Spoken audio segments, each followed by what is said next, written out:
Hello, everyone. Thank you for joining us tonight. My name is Anneliese Kuemmerle, and I am a program associate and registered dietitian with the Department of Family and Community Health Sciences at Rutgers Cooperative Extension of Cape May County. And we have friends joining us virtually tonight on Zoom. Welcome to our virtual friends. And we are in person also at the Ocean City Public Library. So thank you to the library for hosting us this evening. And I'm excited to talk to you tonight about the benefits of walking. It's a beautiful evening. I hope some of you get out and about after we're done talking about the benefits of walking. But before we get into that, I will quickly review Cooperative Extension. We are a partnership between the County Board of Commissioners for the state of New Jersey, Rutgers, the State University of New Jersey, and the USDA's National Institute of Food and Agriculture. RCE currently has faculty or staff in 20 of our 21 New Jersey counties throughout the state. And we are composed of three departments. We have agriculture and natural resources, if any of you have heard of the Master Gardener program. We also have 4-H youth development. And then my department is family and community health sciences. And at FCHS, we provide outreach about chronic disease prevention, nutrition, overall wellness, and food safety. We hope you will visit our website for nutrition and wellness related resources and follow us on social media. We are an affirmative action, equal opportunity employer whose programs and materials are open to all. So before we get started with our talk, we'd like to ask a few questions about your demographics. This is for our Zoom friends. We'll release the first poll, please. Thank you, Brooke. And if you are watching on your cell phone, you may not get the poll. That's okay. We know you're here. We will count your attendance. And I'll have a paper survey for our in-person friends at the end. At the end, we will ask you again what you thought of tonight's topic. So today we're going to talk about the benefits of walking, and there are three objectives for this. First, we'll talk about the health benefits, and then I'll talk about how you can get started with a walking routine and how to make walking a regular part of your physical activity habits. And then finally, we'll talk about some tips for enjoying walking for better overall wellness. So let's start about some of the great health benefits of going for a walk. There are a lot. So there's this big long list for you up on the screen. Walking can assist with preventing chronic disease, can assist with mental health, and even with our sleep. So first and foremost, please always check with a healthcare provider before you're starting any new exercise routine, and this includes walking. And the list of all of these great health benefits will have different effects on different people. So it's important to note that walking can improve chronic disease numbers and can even help you prevent chronic disease when we pair that with a nutritious diet. Of course, is always my bias as a dietitian. Half food and half activity. For improved mental health, walking has been shown to improve mood and lessen depression symptoms and anxiety symptoms. Increased aerobic exercise like walking has also been shown to decrease the incidence of anxiety and depression among people with substance use disorder. Walking regularly burns calories, and again, when we pair that with a healthy eating pattern, we are supporting our overall weight management. We're promoting having a healthy weight and preventing obesity. Walking is a joint-friendly exercise, and it can improve arthritis pain, body function, and mood when it's done regularly, according to the Centers for Disease Control. Regular physical activity has also been shown to improve sleep, both the quality of our sleep and also the amount of sleep that we get at night. And this in turn can help us be more productive. It can also give you increased energy levels, and it's better for our overall health when we get better sleep each night. So if you're having trouble sleeping, which many of us do, consider picking up walking every night or every day to help you have better sleep. We also see that the increased blood flow from walking helps with memory and cognitive health because it gets blood flowing to the brain. So walking can help us think better. And people who have increased daily step counts from about 4,000 to 8,000 steps per day are shown to have decrease in mortality from various chronic diseases. So walking can help increase our life expectancy. Movement like walking has been shown to improve aerobic function, which supports better cardiovascular health and may prevent heart disease and also stroke. Walking can also improve systolic blood pressure, can help strengthen the heart muscle and get blood flowing for improving our blood pressure. Walking can also increase our good cholesterol, the happy one, that high density lipoprotein, the HDL cholesterol, and it can lower the bad, the lousy, low density lipoprotein, that LDL cholesterol. So walking can help with our lipid profile. Walking also helps the body use insulin more effectively and can help with blood sugar management. And with that, it can help prevent diabetes for those who are at risk and also improve numbers for folks who have diabetes. Walking improves lung function and exercise capacity. There is also evidence that adults with asthma who walk can improve their lung function and take better control of their asthma. And it can also increase our energy level too. So instead of grabbing that energy drink or coffee in the afternoon, try a nice walk.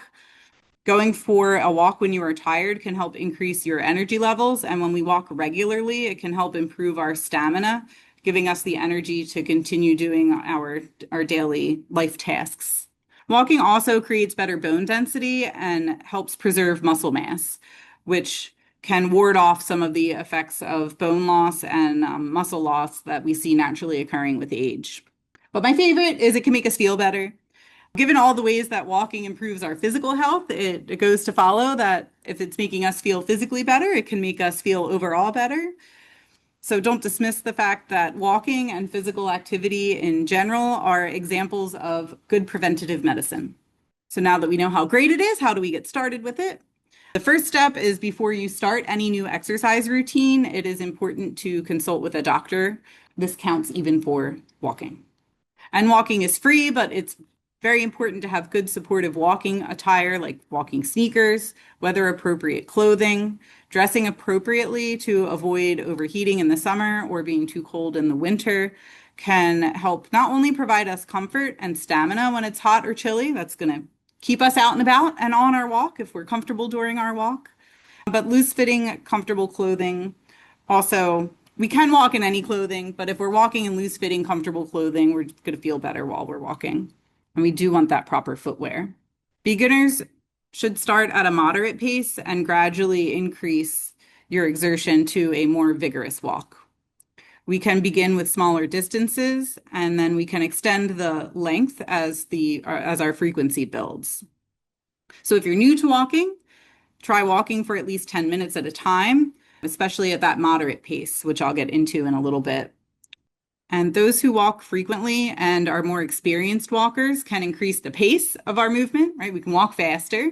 We can also throw some arm movements in, or we can walk farther and increase our distance. So as we're building that stamina and we're building that strength, we can keep building up our walking routine as well. People who are experienced might want to pick up the pace for a short distance and then slow back down to a moderate pace. So you can do like an interval walking routine.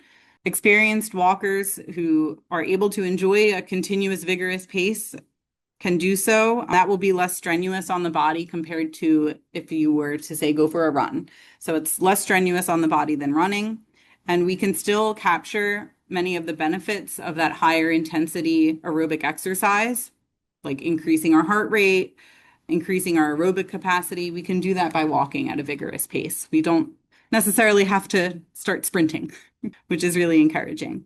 Walking can be done almost anywhere or anytime. So, oh no, you're good. Hi, welcome. Oh, it is locked? Someone came and unlocked both of them. Sorry, we have some activity happening. No, you're good. Okay, so we're talking about how we can walk anywhere and we can seize the walking moment. We can add in a walk while we're waiting for kids or grandkids at an extracurricular activity. We can have a walking meeting at work.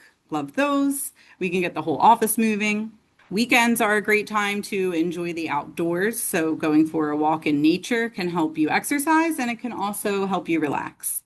You can take kids or grandkids again for a walk on one of our bike trails. And that can help them also intellectually grow as they explore their surroundings and engage with nature. And studies have shown that people who have dogs are more likely to move than people who don't have dogs.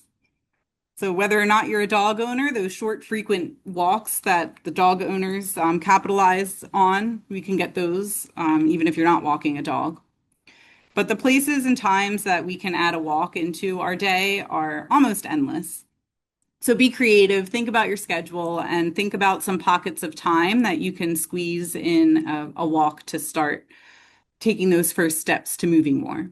You can also do more frequent walks for less periods of time. So shorter, more frequent. You can do longer, less frequent walks, whatever you're comfortable with. We are looking again for that moderate pace for at least 10 minutes several times a day. And that's a great way to start a walking routine and build your strength and stamina up for those longer, faster workouts. And for all of us, it's okay to start wherever you are comfortable starting, wherever it is safe for you to start your routine. And we can build up over time. We want safety to be foremost. So now we can talk a little bit about getting motivated, staying motivated. Finding the motivation and time to get walking might not be easy, but finding a way to prevent exercise from being a chore and staying motivated by making it fun, by finding what's right for you, that might be the key, and that you can see all of the health benefits that we talked about with walking. Being motivated may mean teaming up with a family member, teaming up with a friend who will want to exercise with you. We always say make sure you have a walking buddy that will be a good partner and support the effort. Some folks like using a device or an app. So there are a variety of wearable devices that you can put on to help track your steps and track your heart.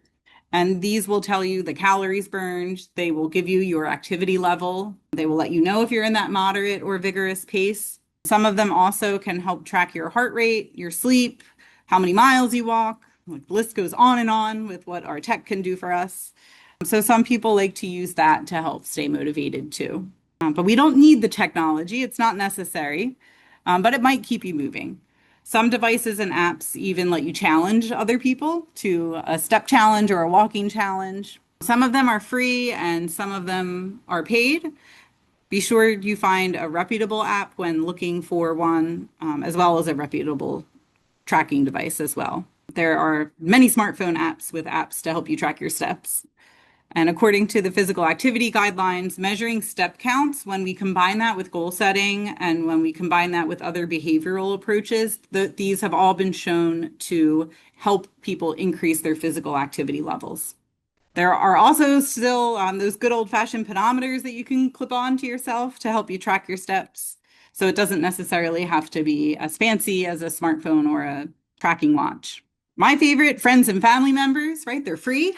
They can provide more than a step count. We can go out, walk, we can share good conversations, and we can share companionship and dip into the social benefits that support our health, as well as the physical benefits of walking. The next step to getting motivated and staying motivated is thinking about what time of day works for you. You can, again, try different times of the day. You could try maybe a morning walk for a week and see how that goes. Try an evening walk, test it out for a week or two, and find what works best for you with your needs and your schedule. We want to pick a time that we feel most fulfilled by our workout and one that best fits into our schedule so that we're sure to set that time aside and not put off getting into that walking routine. And especially when we're walking with a friend, we have to realize that one size does not fit all. You might want to choose a workout buddy that has similar needs and skill levels to you. But you might also realize that there may be times when you're leading the pack or when they are leading the pack, and then you can be each other's support team and help keep each other motivated. Picking your place to walk, where you are going to go for your walk, that can also help with motivation. It can help if you are walking in a place that brings you fulfillment that you want to go to. There are so many reasons that all of us can come up with. I'm guilty of many of them myself. We come up with reasons why we can't go for a walk or why we can't exercise. So if it's something that you enjoy in a place that you enjoy, then we're more likely to do it. So don't be afraid to change it up a little bit.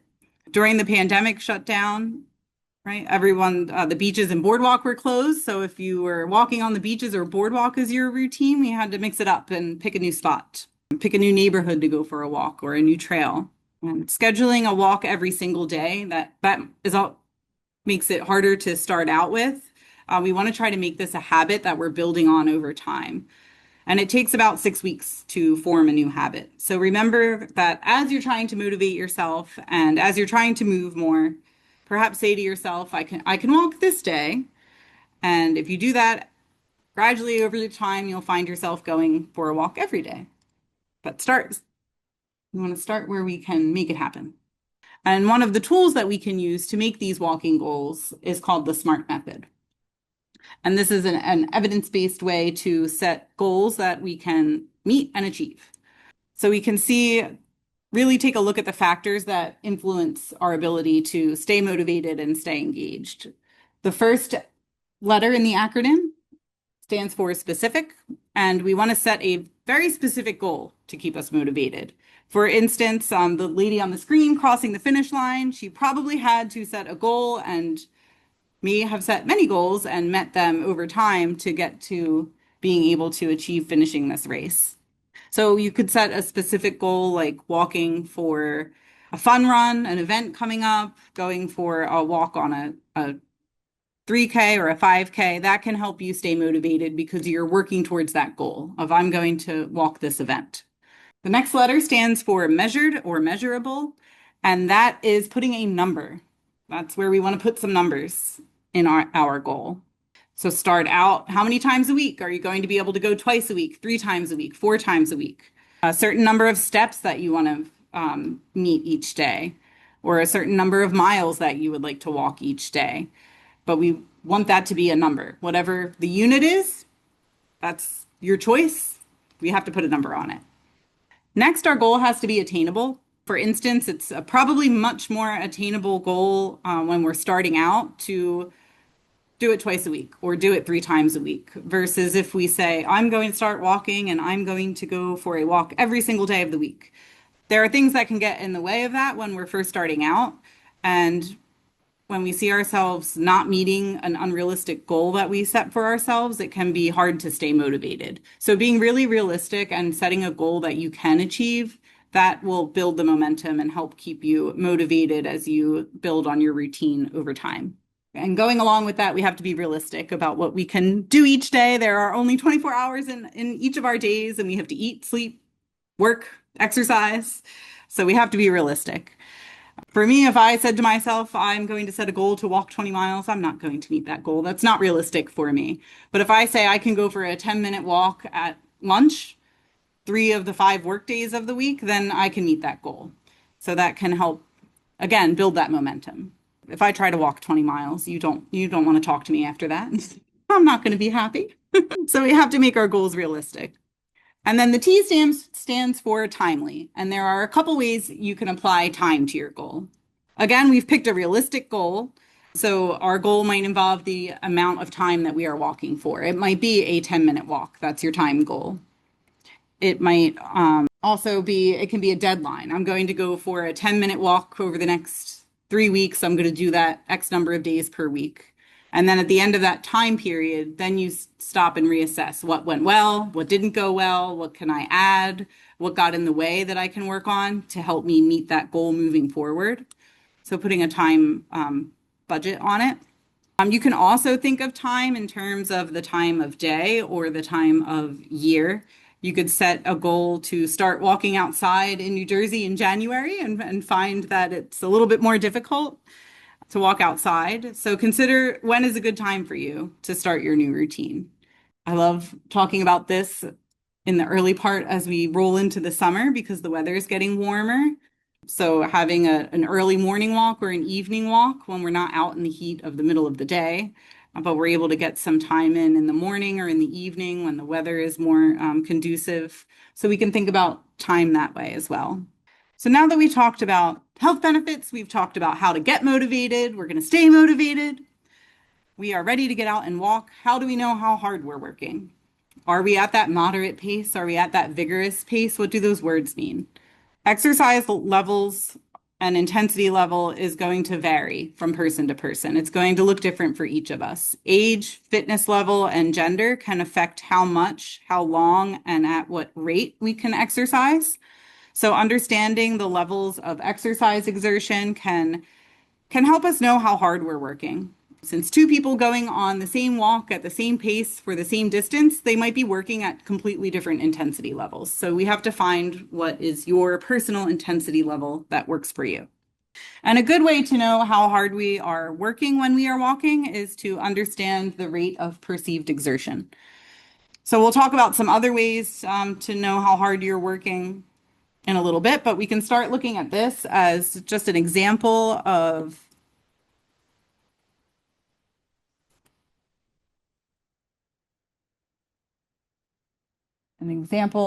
our chart. Yes. Sorry. So this is helpful for determining how much you are exerting yourself during a walk.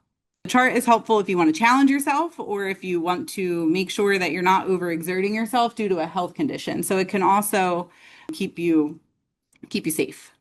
So we are looking at on the chart, the numbers correspond to the physical sensations that you're going to experience while you're engaging in physical activity. So they take into account increased heart rate, increased breathing rate, increased sweating, and also muscle fatigue. So you'll hear recommendations that say things like get 150 minutes of moderate exercise. But what we can see from this chart, it means that you're breathing heavily, you're still able to hold a short conversation, and you are still able, somewhat comfortable, but you know that you're working. So you know you're doing something, but we can still talk. We're not completely out of breath. You may have also heard recommendations about when we are performing moderate exercise, when we're in that zone, that we need to be doing that for at least 10 minutes at a time. And that is true. We want to be in that moderate, intense pace for at least 10 minutes. Now, when we get into the more vigorous exercise, then that 10-minute minimum kind of goes out the window. There's no minimum amount of time that is recommended to spend in vigorous intensity. And vigorous intensity means that our walking pace is getting uncomfortable, we're short of breath, and we can't speak in full sentences. So you can use the chart to determine your level of exertion, but we'll give you a couple more pointers too if you don't want to memorize the chart. Another way to determine how hard you are working when walking is using your heart rate and your target heart rate. And to determine your target heart rate for movement, you're going to first subtract your age from 220. So 220 minus your age. So for a person who is 60, the target heart rate formula is 220 minus 60. So their target maximum heart rate is 160. Our target heart rate is usually between 50 and 85% of that number, because that number is our maximum. So it is the rate when your heart is beating with moderate to high intensity. So for our example, a 60-year-old person working at a moderate intense pace is going to have a heart rate between 80 and 136 beats per minute. And we have another example here. The amount of exercise that a person does, what their heart rate is, what their exertion level is, these all contribute to the benefits of physical activity. Everyone is going to have a different ability level, and it's important to be safe while we're still maximizing the benefits of walking. So knowing if your walk is at a moderate or a vigorous intensity, that can help you create an understanding of how hard your body is working. Intensity levels are going to vary from moderate to vigorous, and these amounts are determined, again, by the heart rate. So each person's exertion level is going to vary depending on their age, their weight, and their fitness level. So if you are out for a walk and you want to find your heart rate and you're not wearing one of these, you can stop moving and take your pulse at your neck, your wrist, or your chest. And then once you have your pulse, you can determine your estimated maximum age-related heart rate. Again, we're going to take our age and subtract that from 220. So once we have that number, then we're going to multiply it by between 64 and 75% of that max heart rate is going to give us a range for moderate intensity.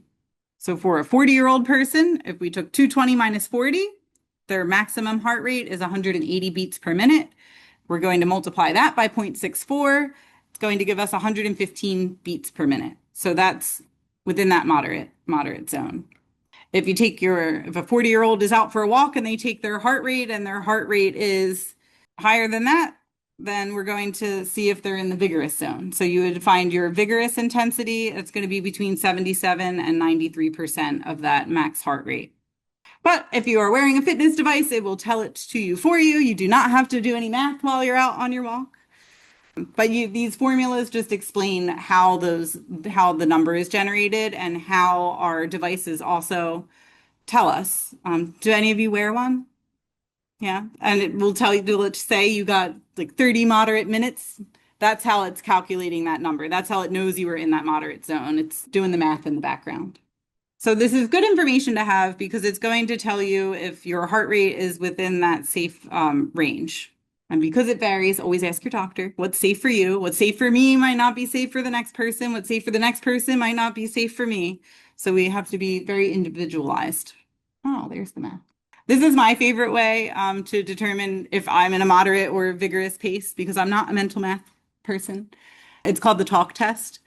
So we saw the chart, we did the math, but the easiest way to determine how hard you are working is can you talk to your friend while you are walking? Can you have a conversation? If you can talk comfortably and you still feel like your breathing rate is high, you still feel like your body is working, but you're able to talk, then that means you're in that moderate zone and you're not working too hard.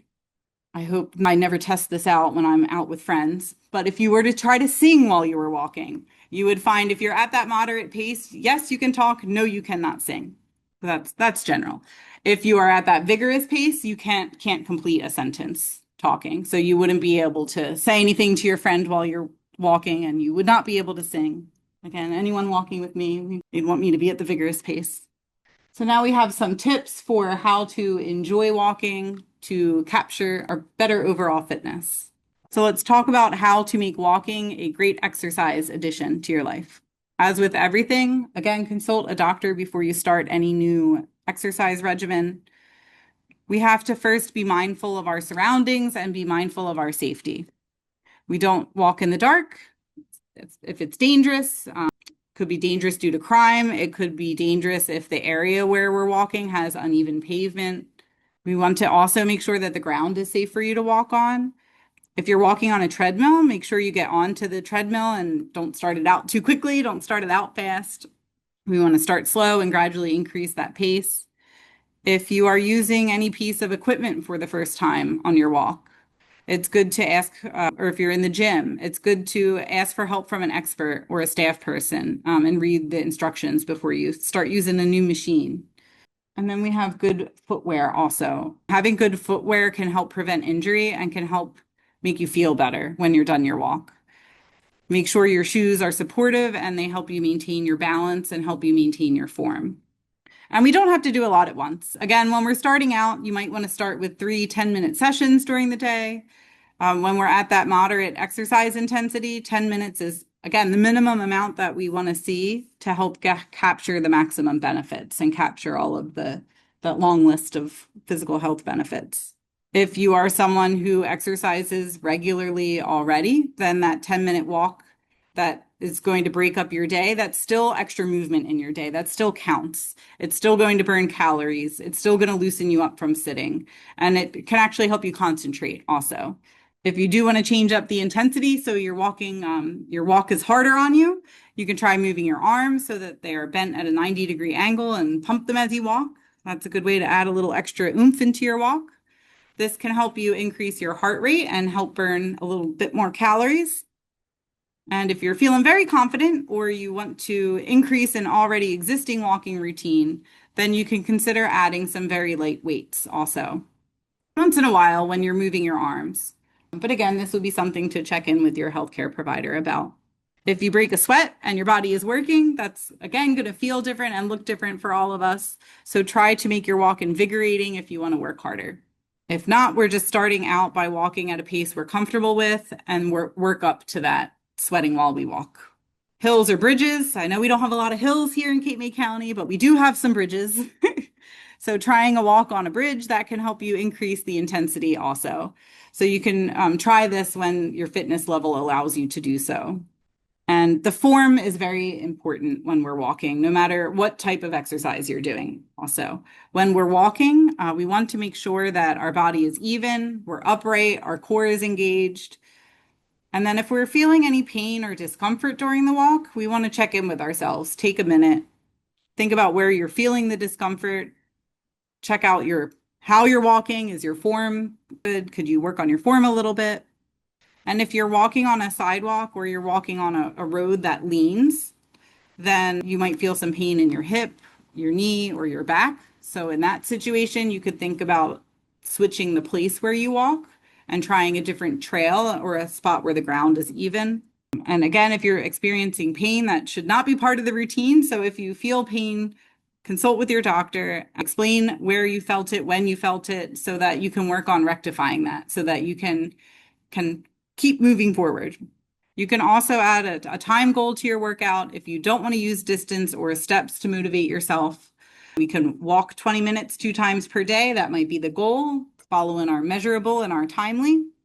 And with any exercise, we do want to take the time to warm up before we start, and we want to take the time to cool down after we're finished.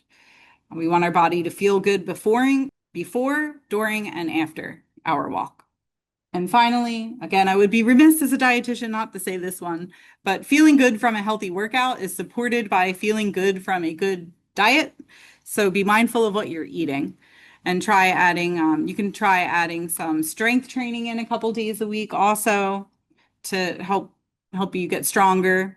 And that again is going to depend on your fitness level, but getting that strength training in to help make your muscles stronger, that can improve your walking as well. How many steps? How many steps should we be taking? We in America live generally a sedentary lifestyle, meaning that a large portion of our work life and our home life is spent sitting more than it is spent moving.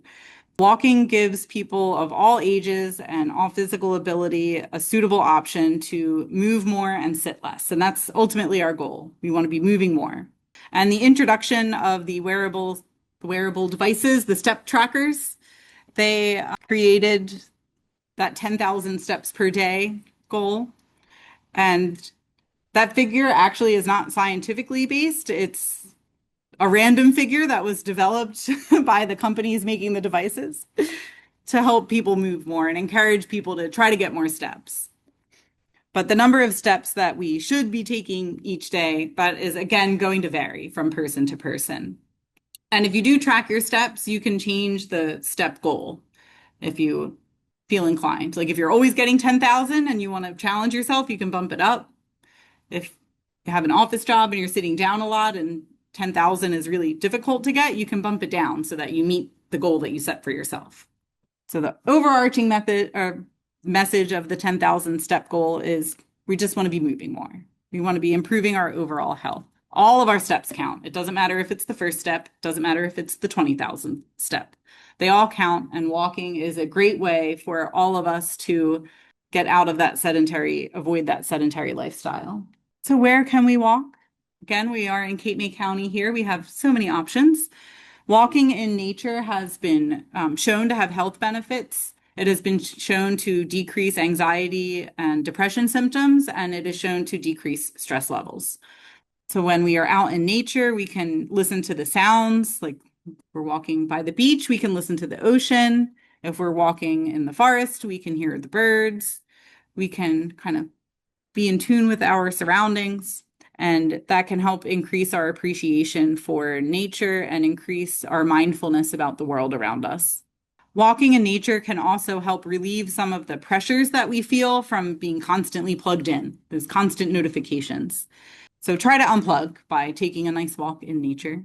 Enjoy the sights, the sounds, the smells around you.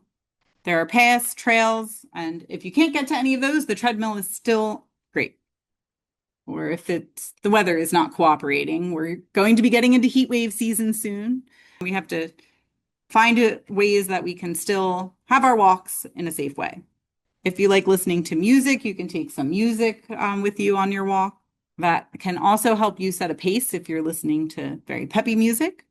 But at the end of the day, it's up to each of us to make our walking routine happen. The benefits are endless, and walking is a wonderful way to be physically active and stay physically active. And I have brought with us for our in-person friends, to our Zoom friends, we'll send this out afterwards with the after presentation resources. But our Cape May County walking guide has all of the trails, beaches, and parks in Cape May County where you can go for a walk. So I encourage you to take one with you. It's also great if you have people visiting you and they're looking for something to do. It's a great thing to hand visitors. That way they can also enjoy our beaches, parks, and trails. And this is a free resource that's available in print. It's available also on our website. You can scan the QR code to get to our digital version, and we will send the link out to folks after the talk. Here are some of the references that were used for this presentation. Oh, thanks, Brooke. We will release the second poll to our Zoom friends to see what you thought about today's presentation. And I want to thank everyone so much for spending time with us. Thank you to the library for hosting us. I hope to see everybody out and about on a walk on your adventure. Brooke released the second poll. We do appreciate that feedback. And I have shared on the screen on the right information about our Empower to Prevent Type 2 Diabetes program. This is a year-long program. It's nationally recognized by the CDC, and it is free. It's offered over Zoom on as evening classes during the week. And I am teaming up with the Somerset County F team starting in July to lead another group in this program. Teaching one right now, and it's an awesome program. If you have pre-diabetes, I encourage you to scan the QR code or come up to me and ask me about it. I love teaching it. And then we can see if you're eligible. We are having an information session for anyone who is eligible for the program next Wednesday, June 17th at 5:30 over Zoom. So if you scan the QR code and fill out the survey there, Michaela, who is our program coordinator in Somerset County, she'll reach out to you and send you the Zoom link if you qualify, if you're eligible. I also just wanted to share that the 4-H fair this year is having an open division in their contests that's open to the general community and public. So even if you aren't in 4-H, you are welcome to enter the 4-H fair if you have any homemade preserved food, handwork, or sewing projects. Knitting and crochet count for this too, or any art and photography. You can enter it during our 4-H fair this year. And that is tonight's presentation. I'm happy to take any questions anyone has. I'm going to, oh, you're welcome. Thank you for joining us.